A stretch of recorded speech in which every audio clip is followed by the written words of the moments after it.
Morning. I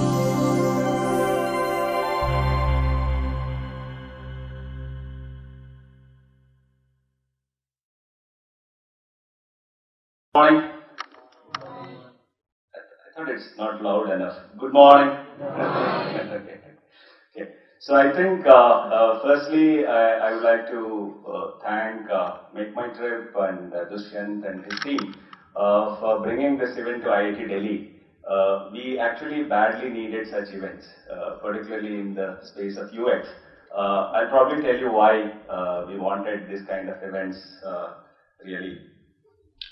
So what basically we see, particularly from the IIT Delhi perspective, is that we have now completely a new breed of students who are very excited about building products in terms of innovation and entrepreneurship. And somehow curriculum was not really tuned for such activities, and we are in a transition stage where we are actually trying to make curriculum more meaningful and provide more opportunities for such activities. So in this transition time, for example, an event like this is a very timely, and I welcome all of you to IIT Delhi. If you actually really look at particularly the student and young India, we have seen that there are a large number of activities happening, particularly in design, innovation and entrepreneurship. In IIT Delhi particularly, we had almost like a dozen new initiatives in last 2-3 years. Probably I'll touch upon one or two such initiatives as we move along. We also have a very big challenge.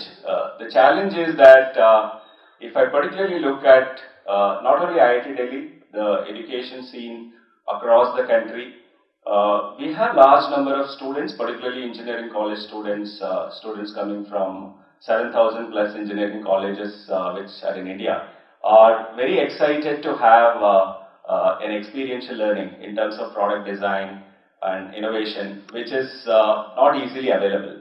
But luckily what we see now is that there are enough design contests, challenges which are happening across the world, across India, across NCR, which basically helps them to give this kind of engage in such an experience, which is really wonderful. And I think in that context, this UX conference is like another initiative which will help some of our students. Unfortunately, today is a day when all the student projects are evaluated in IIT. So this is the day, so you won't find many of them here. But I think probably next year we'll try to find a time when most of the students from IIT do get benefits of such a wonderful conference which is happening in the campus. The serious challenge which we have, particularly from the IIT Delhi perspective, in general from the country's perspective, is like for example in IIT Delhi we do 1,500 student projects annually. If you look at all the bachelor's and master's projects, if you count them, there are more than 1,500 projects. And if you probably go and ask anybody, let's say in NCR, elsewhere, ask a general public to identify, let's say, 5 major products and innovations which came from IIT Delhi, they'll probably struggle. It's very difficult for anybody to identify. So the big gap which we have is that you do a lot of knowledge creating activities, but I think even a very small percentage of these knowledge creating activities does not reach people. And that is where we actually wanted to really work and see what are the serious gaps which we have. For example, in all these 1,500 plus projects, students explore what is possible with technology. Okay, like since being a technology institute, they would like to try new technology, etc. But what is really missing in all these activities is hardly anyone bothers what user needs.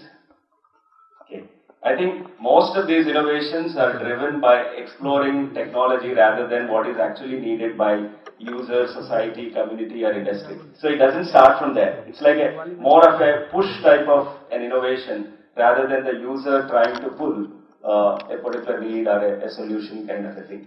Because of which, most of them end as either a prototype or sometimes as a report, and we are not able to actually reach out.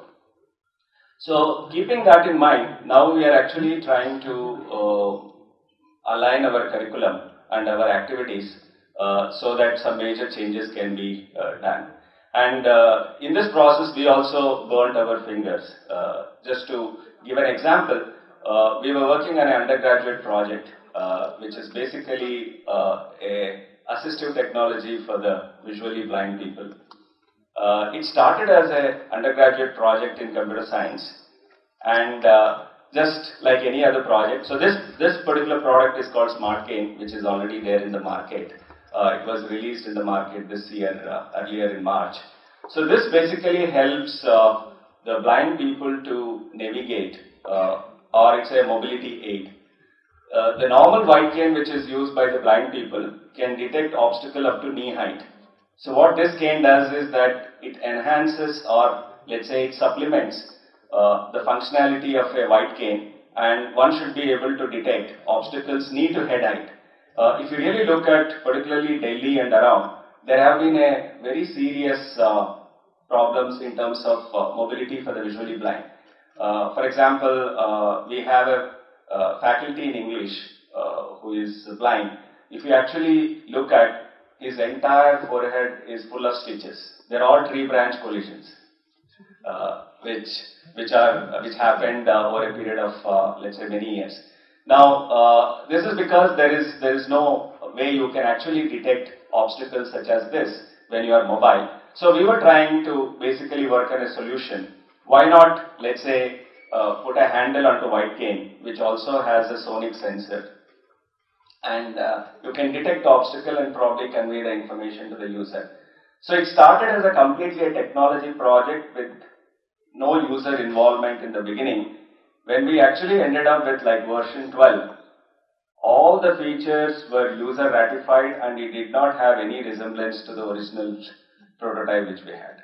So just to give an example, like when the student was working, when you find an obstacle, how do you convey this information to the user? So people said you can have, for example, an audio as an output, and first version has an audio output to basically tell the user that there is an obstacle which is like 2 meters, let's say 2 meters ahead of you. Now, as soon as we took it to the people rejected. They said we don't want audio. Why not audio? Like when we actually try to inquire why most of the users do not like an audio, one of the things came is that they're already getting a lot of audio clues from the environment, which is a very useful information. Because this they don't want to be disturbed. Because it's like saying, forget about all the audio clues which you are getting from the environment. Listen to for example, the audio beeps which come from a cane is probably not which they would like to like. More than that, most of the users said, we don't want to basically keep advertising that I am a blind person moving ahead with all the time my cane, let's say, beeping kind of a thing. So these are some of the things which actually do not come sitting in a laboratory. I think you have to actually go and probably sit with the user, and then if you design a product which comes, which we realized very late. Another very interesting example is that when we actually took the product for user trials, about 30 user trials in 5 different cities, we actually made, this is a 3D printed version which we took, and it was all in white. So users inquired, what is the color of the product? Because most of them are blind. So we said it's basically white. It's sitting in a laboratory. And so I can give you like a dozen examples of such, where you started with almost like no user product and finally a user ratified product. And I think this is just one of the examples.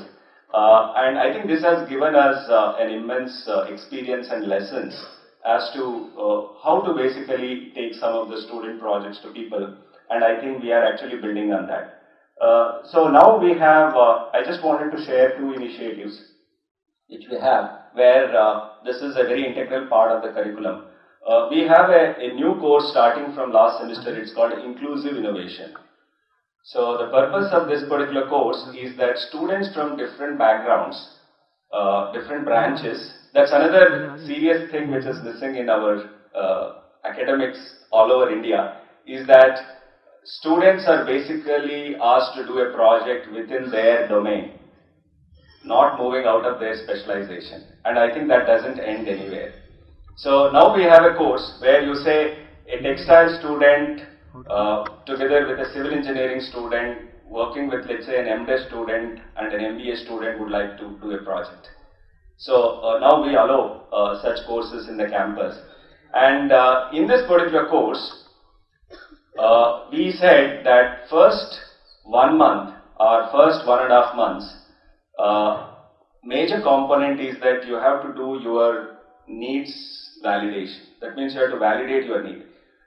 In other words, you have to go to users, sit with them, talk to people, and probably then you say the need which you are addressing is actually a real need. It's not just because I felt that user needs it and I am exploring. And this is also a very serious change in mindset. Students are not trained for this. If you ask any of the engineering college students, you tell them a problem, within 5 minutes he or she will have a solution. And it's very common across the country that immediately coming up with a technology-based solution without bothering all the other aspects, whether it will work or whether the user wants. So now we are making that, particularly in courses, we say there has to be an intent, how to engage with the user on a continuous basis. And I think this course is something where we had a very good success. We had a large number of students enrolling, and the feedback which we got is that now they understand how the real world works. So far they have been knowing like how the things work, but they were not knowing how the real world works. And I think this type of a new experience gives them much more exciting opportunities. The second example is that we also have a initiative in medical device design, which is called BioDesign, which is together with All India Institute of Medical Sciences and basically Stanford University. So, for example, one of the very integral part of this particular process is that you have a 1 month immersion in the hospital. That means the team once is identified who are enrolled in a biodesign process, they actually spend 1 month in the hospital looking at the needs, and that immersive experience is very, very useful. And the kind of new needs which we are able to come up through this immersive experience is really amazing. Like it's very different from the kind of academic projects which generally educational institutes do. And in this particular project too, we have like the users who are on board all the time. And this also has given, for example, now we have a lab which is called Assistive Technologies, which basically looks at products for the blind. So we have, if you go to the lab, we have few users who sit in the lab all the time. That means they're part of our project team. So IIT can say that these are not IIT people, why are they here? But I think we felt that that's a very important aspect. These are the people who are the first users or first people who give you a feedback about your product, and it actually reduces your product development time very considerably, which we have seen. And another thing which we have seen that even when you actually pitch for a funding, generally when you go as a technology institute, people say, oh, you have a wonderful idea, but will it reach people? So some of the largest funds which we were able to get, particularly from international bodies, for basically taking some of the innovations from IIT to people, really clicked when we went as a consortium, where IIT as a R&D partner, we have a manufacturer who is ready to produce this particular product, and some of the NGOs and user organizations who are also co-project investigators as a part of the project. So when we actually went and pitched for a funding more as a complete team, we were also able to get a very good funding. And I think now we are in the process where we can say that at least some knowledge creating activities, probably we are able to capitalize and take it to the people, which did not happen in like most of the 50 years when the IITs have existed. I think this transition is now coming to other colleges as well.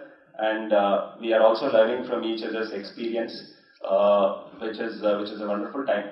And just to close, I just wanted to narrate another experience which I had last week. So last week we had a brainstorming session with UNICEF.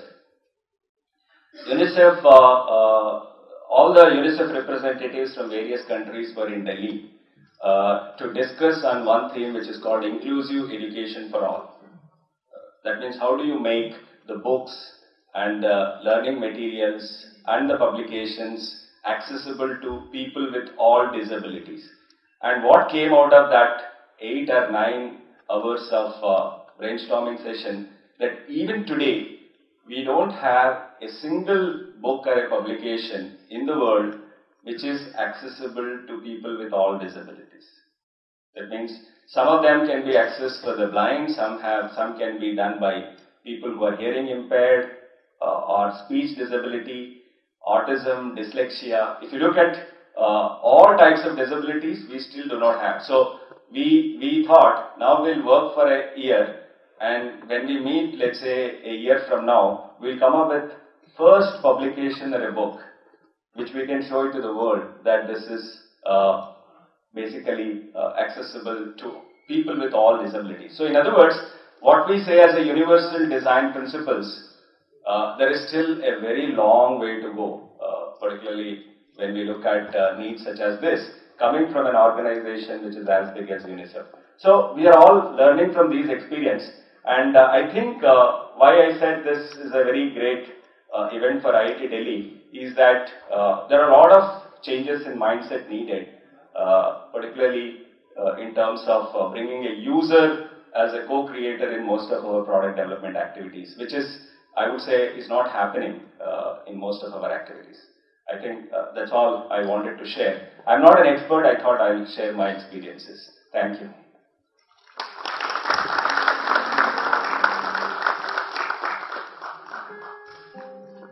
Any quick questions? I don't know whether there is a time permits it.